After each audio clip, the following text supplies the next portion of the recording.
Justement, tout compte fait, Éric Revel. Bonjour Éric. Bonjour Frédéric, bonjour à tous. Ouais, alors on va parler de ce que vous appelez cet incroyable accord obtenu par les syndicats à la SNCF, accord délirant pour vous, pour des cheminots déjà si bien protégés dans leur emploi.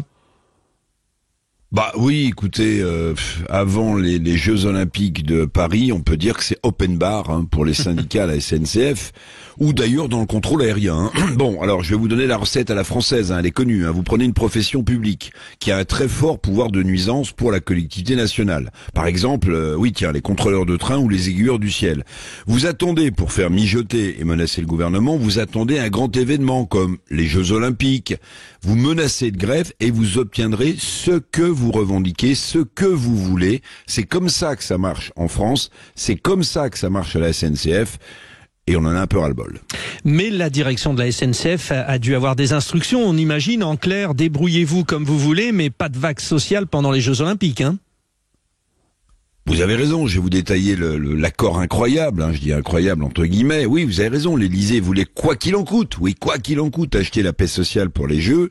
La direction de la SNCF a obtempéré, elle a acheté cette paix sociale mais au prix fort, parce qu'en réalité, Frédéric, ce sont tous les salariés du privé, tous les Français qui vont payer pour ces nantis du service public. Et je mets de côté les forces de l'ordre, vous en avez parlé tout à l'heure, qui réclament une prime pour les Jeux Olympiques, une prime qui disparaîtra avec la fin des Jeux. Ce qui n'est pas le cas de cet accord à la SNCF notamment, qui va perdurer des décennies et des décennies. Bon Éric, moi je vous connais, je vous aime, mais bon, vous avez quand même un peu fort ce matin, vous parlez des nantis de la SNCF, vous n'allez pas vous faire que des amis.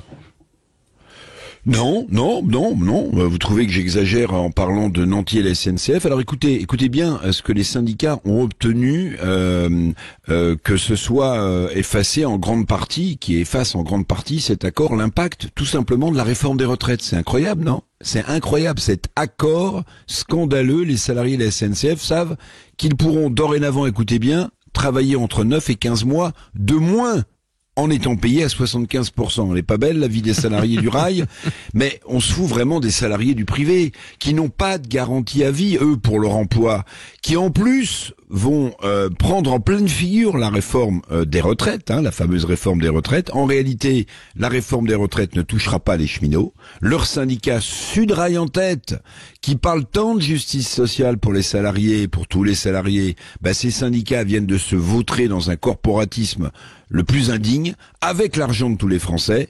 Vive le sport pitoyable des syndicats avant la grande messe sportive des Jeux Olympiques. Eh oui Éric, vous avez commencé en disant cet open bar, alors c'est voiture 14, vous le savez. Je ne sais pas si vous allez être bien reçu au bar. Merci Éric Revel, à 7h26 sur Sud Radio.